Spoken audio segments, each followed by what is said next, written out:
So let's do something else. So first at the UN, let's do a pop quiz. And raise your hand if you know the answer.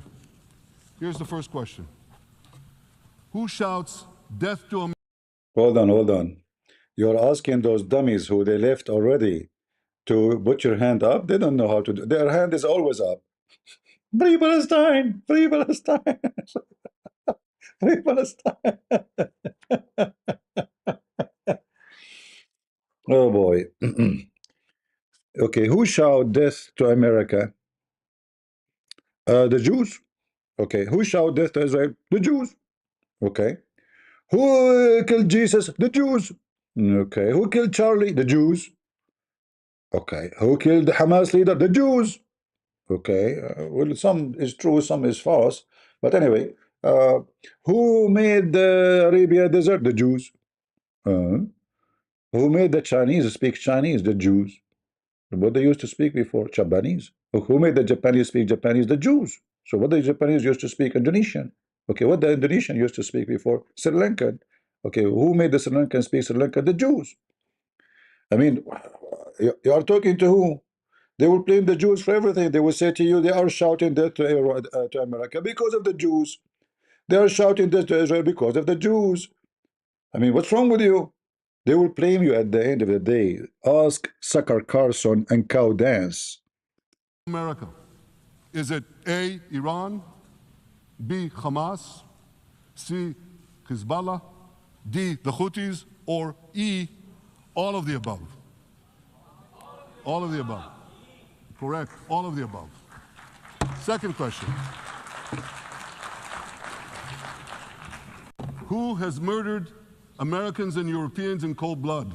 Is it A, Al-Qaeda, B, Hamas, C, Hezbollah, D, Iran, or E, all of the above?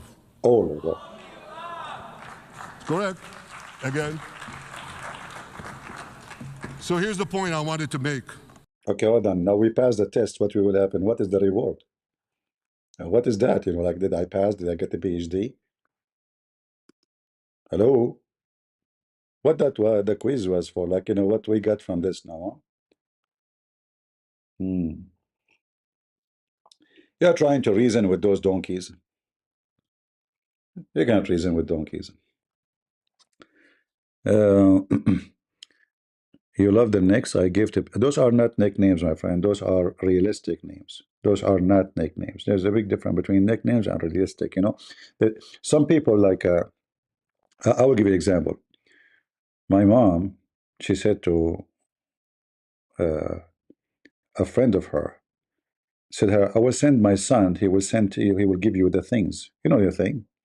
Said how he looked like. My mom, she started describing me. She said he is handsome.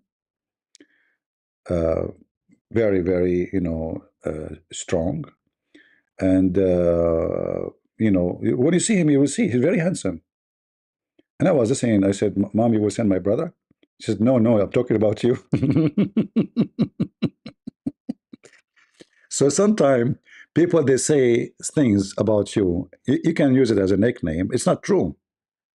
My mom called me handsome, but she's wrong. But, you know, she's my mom. I forgive her. She think I'm handsome. But sometimes you describe people as they are, and you still didn't believe it, because nobody want to see himself how he look like. So when I call somebody a donkey, I mean, if you look at the mirror, he will not see a donkey; he will see himself, right? But donkey is not really what I meant, because donkey still is intelligent.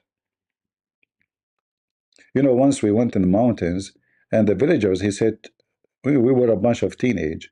He said, take the donkeys with you. I said, why would I take the donkey? We do not need to carry anything. He said, no. So when you come back, you just let the donkey go and you follow the donkey. You will get lost in the mountains. And we did that. We take the donkey with us. And, you know, we lost, actually. You know, we don't know direction, how to come back. And we did what the villagers, he told us. We let the donkey go. And imagine we are the human being. We follow the donkey. And he took us even in shortcut, very shortcut. So donkeys are very smart, intelligent animals, are not what we think. But we use the term donkey as kind of a rebuke way, you know, like to insult you. Maybe you will wake up. But in reality, The donkey is way smarter than many. Have you ever seen a donkey doing it, like cutting his penis? No. Have you seen a donkey putting a ring in his penis or vagina? No. Have you seen a donkey putting a ring in his tongue or his lips? No. Have you ever seen a donkey is covered by tattoos? No. So who's smart?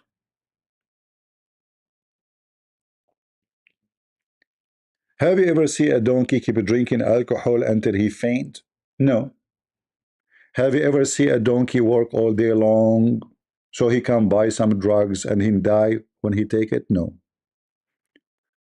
So who is the winner? A donkey or a human being? A donkey. So in fact, when I call somebody a donkey, I'm insulting donkeys. Because many donkeys are way, way, way more intelligent than a human being. All right? Yeah. Why Jesus chose to sit on a donkey? First, there is prophecy about that. Secondly, because he's humble. Usually rich men, they are proud, so they want to ride a horse. Like if you ask a woman, what is your dream? A man coming in a white horse. No woman will say to you, coming in a white donkey, right? Because this man present like the ultimate knight. He is powerful, he is strong, he is proud, he is a prince, he's a king, something. But Jesus come on a donkey because he's very humble. My friend, your question is very silly. Jesus, he washed the feet of his disciples. Do you know what that mean? Washing feet is the lowest act a human being he do to other human being. The lowest mean you are very, very humble. You became a servant. This is Jesus. So obviously you don't understand who is Jesus. And then when they say to him, Lord, how in the world will I do that to you? He said, if you don't do it to me, you don't belong to me.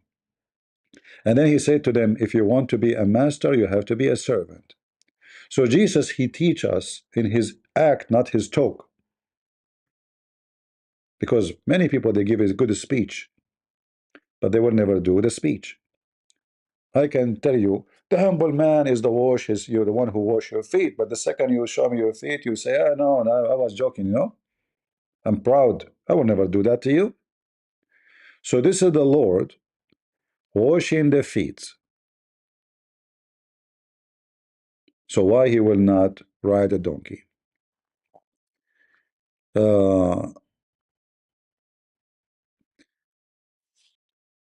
V is better to listen to Christian friends than to go to church and be made naive and dumb by some lunatic bad. Not all churches are bad. These churches are good. Like, actually, I was in a church. I posted the pictures actually. I will have a seminar, mostly in the coming week or the week after, and they are just collecting, like ministers from many churches, more than 200 churches. They will send ministers, only ministers. I'm not going to do seminar for normal audience. Bishops, priests, let us say professional Christians, missionaries. So I will do a seminar for them. Is going to be all day long, and I might go live in Patreon for a few minutes before I start, or maybe I post a video about the seminar. And then I have other project I'm working on. We are discussing with some church leaders.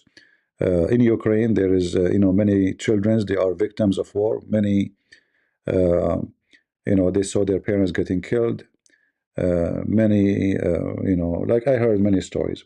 So they are going to build a rehab center, and they asked me for help, and for sure I will do my best to help them. The government of Ukraine will give the church the building, but the rest is going to be on the church, which means they have to provide people who they are skilled in such a case, how to treat kids. When a kid he see such a horrible thing, Some they have a problem with talking, some problem with sleeping, some they cannot, I mean, it's terrifying. It's not easy.